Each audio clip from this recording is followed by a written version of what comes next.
So, yun mga ka-aquager. So, available sa atin. 5 panda.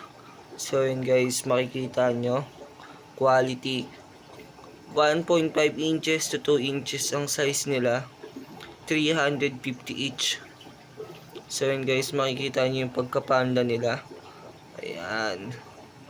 Short body, short tail to mga ka-aquager. Ayan. So, napakaganda nito mga ka-aquager. Ayan. So, panda guys available. So, limited lang to guys. Ayan. So, just PM agad guys. Paunahan na lang. 350 each. Ayan. So, yun lang mga ka-aquager. Happy fish keeping. Peace out.